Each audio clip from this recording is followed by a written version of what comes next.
All right, guys, our final comedian for the night. We want to get him up here before he gets any older. Let's give it a please for Phil Gavin.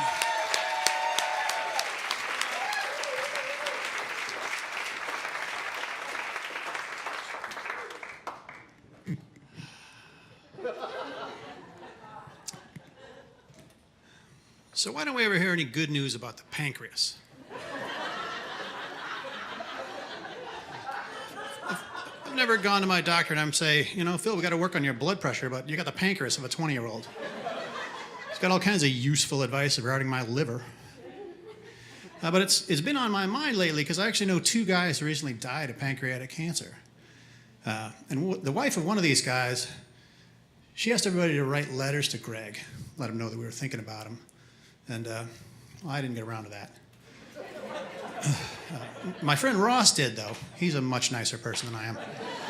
He's Canadian. And he showed me the letter, and I didn't read it, but I skimmed it. And it seemed quite beautiful. And then a couple days later, I actually ran into Greg at the grocery store. And he came straight over to me, and he said, I just wanted to let you know that your words had a great deal of meaning to me. And I realized what was happening. He was mistaking me for Ross. So now I'm faced with this ethical dilemma. Do I embarrass a dying man simply for saying thank you? But I couldn't lie to him. I just looked him in the eye and said, I'm so glad those words had meaning to you.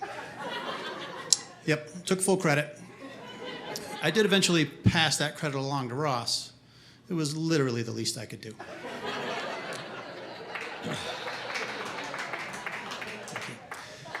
So another winter has come and gone, and again I feel like I've dodged another bullet. Because you hear these stories about a storm comes in fast, and people are trapped in a crowded theater for weeks on end. Horrible things happen. When I look around and size everybody up, and generally I'm the most delicious looking guy in the room. Like you see runner's body over here. Nobody wants to eat that. You like eating beef jerky. I have some travel advice for everyone. And my advice is simple. Don't worry. Because your worst day of travel is going to make your best story when you come home. It's like, oh, you went to the Taj Mahal? Cool, show me that one picture.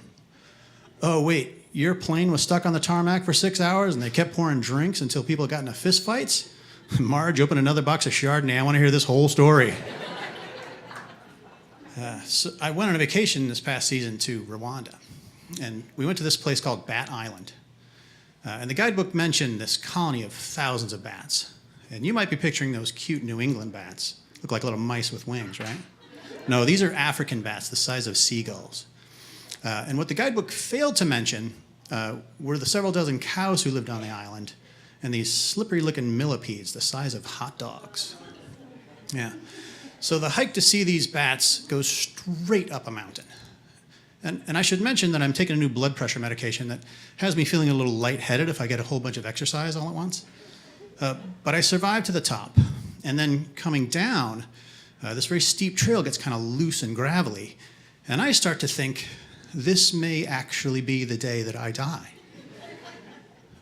But it's okay, because it might take a few years, but eventually my friends are going to have a really good story. Remember Bat Island?